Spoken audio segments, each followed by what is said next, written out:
네, 안녕하세요. 세바입니다. 안녕하세요, 세바입니다. 이제 아말피에 대해서 이야기를 하려고 해요. 포지타노에서 아말피 가는 거, 저희가 배 타고 갔었는데 배 진짜 좋았어요. 야, 너무 좋습니다.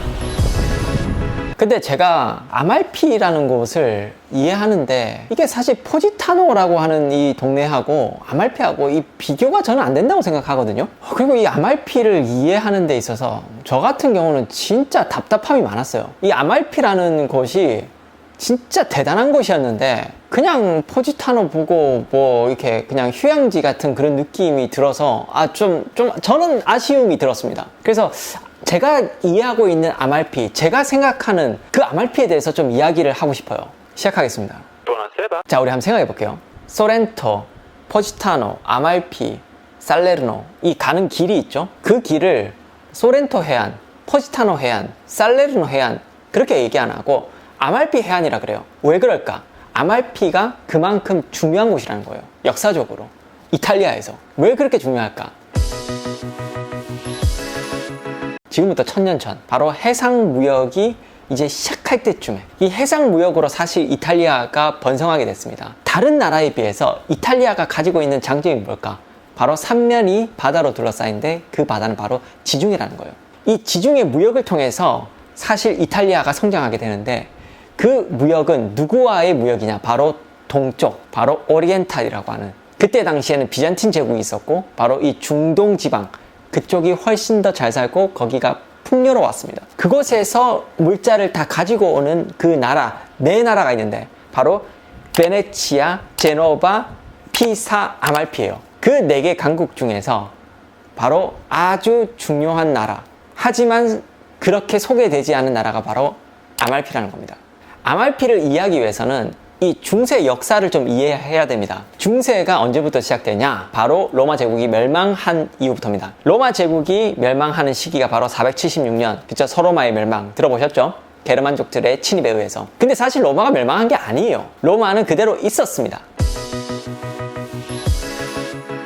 서쪽 로마 쪽의 수도는 바로 라벤나였고요. 동쪽의 수도는 컨스탄티노플, 지금의 터키 이스탄불이었습니다. 그 라벤나가 게르만족들에 의해서 점령을 당했고 이 서로마 제국, 서쪽 로마는 끝이 났고 동쪽 로마는 계속 있다는 거예요. 이 왼쪽, 그러니까 서쪽 파트에 이탈리아 있는 이쪽 파트에 이 로마는 완전히 이민족들의 침입에 의해서 완전 풍비박산이 나는 겁니다. 자, 그리고 유스티니아누스, 이 사람이 그 전에 있었던 수도 바로 라벤나를 다시 되찾습니다. 그리고 그 라벤나를 수도로 딱 정해요. 그리고 군사기지를 만들어요. 그 군사기지가 어딜까?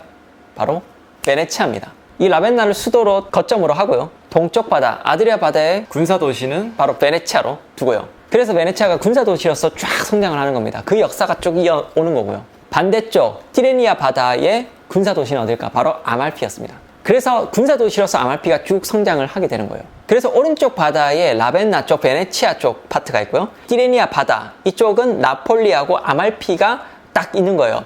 여기가 바로 누구의 땅이다? 바로 비잔틴 제국의 땅이라는 거예요. 그래서 베네치아와 아말피의 공통점이 있다면 비잔틴 제국의 군사도시였다는 겁니다. 그리고 비잔틴 제국의 공국이었다는 거예요. 그래서 베네치아 뭐가 있다? 두칼레 궁전이 있죠. 공작의 궁전이라는 뜻을 갖고 있죠. 자, 그거까지는 이해가 됐다는 거예요. 그런데 아말피를 딱 갔을 때 생각보다 포지타노보다 좀 별로예요. 포지타노는 되게 멋있어요, 도시 자체가. 근데 아말피는 뭔가 좀 휑한 그런 느낌이 있어요. 그리고 해상 강국이라는 그곳이 뭐 이렇게 작아? 그렇게 왜 이렇게 되게 촌구석에 있어요? 라는 그런 생각을 저는 하게 됐습니다. 여러분도 하게 됐는지 모르겠지만 그 부분에 있어서 정말 고민이 많았고 자료들을 찾아보면서 베네치아하고 똑같구나. 군사도시로 만들 때는 원래 성장했던 그리고 접근성이 좋은 도시를 군사도시로 만들지 않아요. 접근성이 좋지 않고 이민족들이 쳐들어오지 않으면서도 뭔가 그곳이 기점이 되고 하지만 배가 잘 들어갈 수 있고 배를 정박할 수 있는 그런 곳이어야 됩니다. 아말피가 그때 당시에는 최적이라고 생각을 했나 봅니다. 접근성 1도 없어요.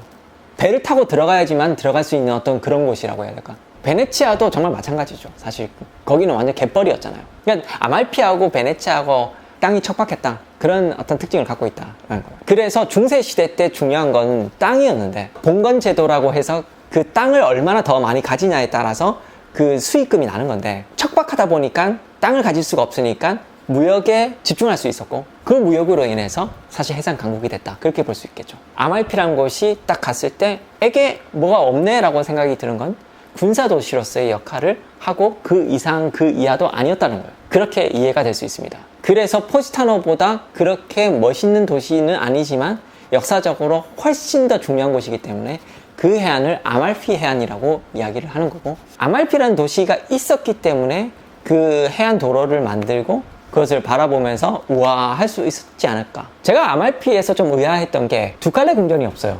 공작령이었잖아요. 그러면 공작에 궁이 있어야 되는데 전혀 찾아볼 수가 없었습니다.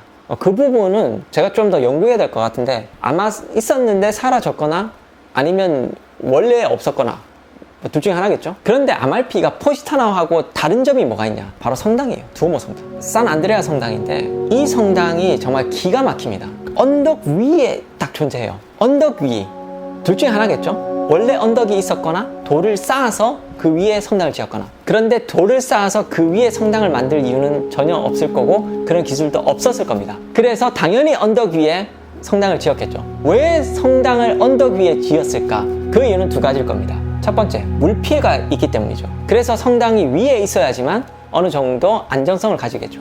두 번째, 침입을 많이 받으면 건물을 위에 짓는 이 중세 시대의 모습을 볼 수 있는데, 그 안드레아 성당 같은 경우는 워낙 중요한 성당이기 때문에 이 위에 지어서 이 외세의 침입을 좀 더 막고, 그리고 위에 있기 때문에 심리적으로 안정이 되지 않을까, 그런 생각을 하게 됩니다. 네, 여기는 아말피 두오모 성당입니다. 그런데 이 성당이 정말 특이하게 다가온 건 베네치아도 마찬가지로 아말피도 마찬가지로 비잔틴 제국의 영토였는데, 베네치아는 비잔틴 제국의 스타일대로 800년경에 이 비잔틴 스타일로 성당을 딱 만들었어요. 그런데 이 아말피 같은 경우는 이 비잔틴 스타일이 아니라 이 고딕에다가 약간 중동이 섞인 그런 성당이 만들어졌다는 거예요. 그건 왜 그럴까? 자, 몇 가지 이유가 있을 겁니다. 저는 가장 유력한 게 비잔틴 제국의 영향을 받았고 그 영토였지만, 비잔틴 제국이 이제 힘발이 다 빠졌을 때 그때 아말피가 계속 좀 성장을 하고 그렇게 해왔다는 거예요. 그리고 수도는 라벤나였기 때문에 그 수도하고 상당히 멀죠. 그래서 관리가 좀 잘 안 됐을 겁니다. 그 관계가 좀 소원했을 거예요. 그래서 이 아말피는 비잔틴 제국의 영토였지만 좀 더 중동과 그 시리아나 이제 북아프리카 이쪽 사라센 이쪽 사람들, 그쪽 사람들하고 좀 더 영향을 많이 받았을 거라고 충분히 추측할 수가 있죠. 성당을 보고. 완전히 다르잖아요.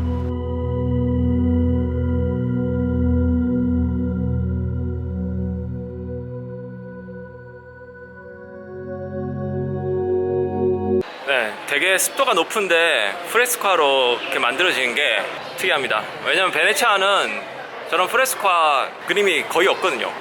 그래서 똑같은 비잔틴 제국의 영토라고 해서 똑같이 걸어온 게 아니고, 티레니아 바다 쪽에는 그리스의 영향이라던가 로마의 영향이라던가 저기 사라센 해적들의 영향이라던가 중동 이슬람의 영향을 정말 많이 받았다는 거예요. 베네치아는요 그렇지 않습니다. 비잔틴의 영향만 딱 받고 그 다음부터는 외세 침입을 받거나 그러지 않았습니다. 그래서 걸어온 길이 완전 다르죠. 그 아말피는 그 나중에 이제 노르만한테 침략을 받고 완전 개털이 됩니다. 그래서 아말피는 노르만의 영토가 되고요. 그러다가 피사한테 먹혀버려요. 그래서 그 자치적인 역사가 끝이 납니다. 아말피는 그때 그냥 끝이에요. 그리고 피사는 제노바하고 막 전쟁하고 막 개털되고요. 그리고 피렌체한테 완전히 먹혀버려가지고 피사도 완전 끝나버리죠. 그러니까 이 아말피 같은 경우는 나중에 그냥 나폴리의 영토가 돼요. 그래서 나폴리의 그냥 군사도시라고 하긴 좀 그렇고 그냥 속국으로서 이렇게 있게 되는데, 그래서 그 이후로부터는 어떤 새로운 게 없어요.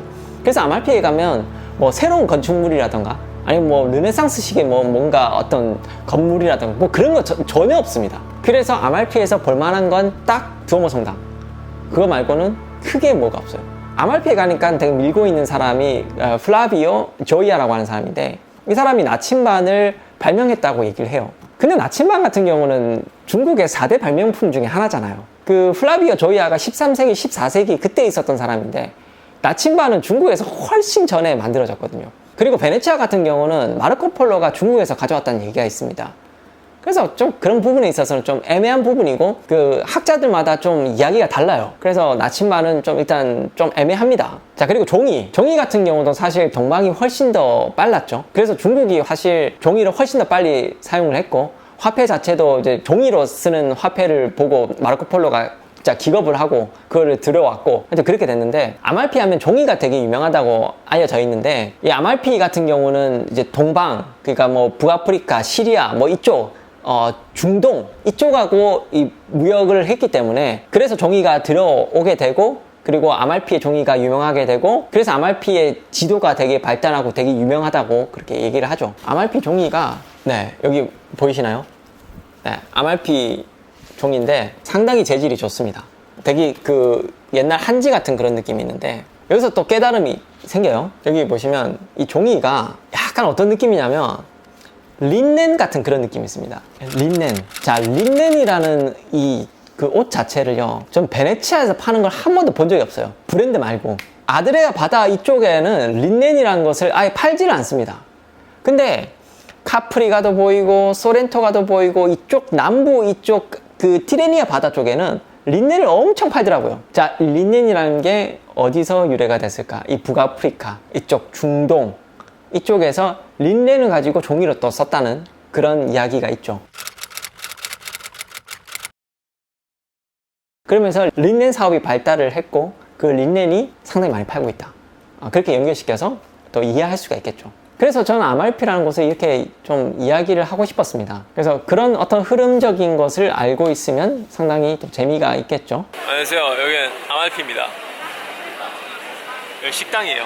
네, 마지막으로 식당 소개해드리겠습니다. 트라토리아 다 젬마, 1872년에 시작된 식당이라고 하는데요. 이곳은 되게 좀 럭셔리하면서도 되게 음식이 정말 깔끔하고 맛있었습니다.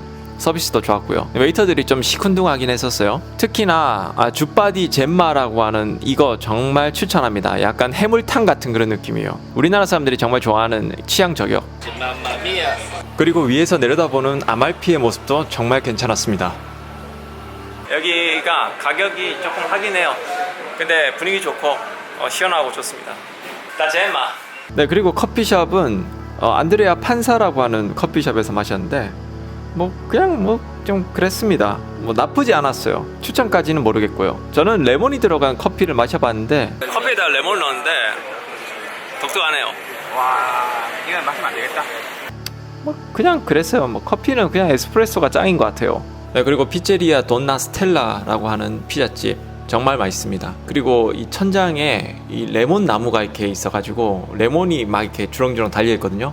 분위기도 되게 좋습니다. 가격도 싸고요. 그리고 주차장은 루나 로사라고 하는 곳에서 됐는데, 주차하고 굴이 딱 있어가지고요, 거기서 주차하고 쑥 들어가니까 아말피 딱 도착했어요. 정말 좋더라고요. 추천. 와, 정말 대박인데요. 그럼 지금까지 세바였습니다. 시청해주셔서 감사드립니다.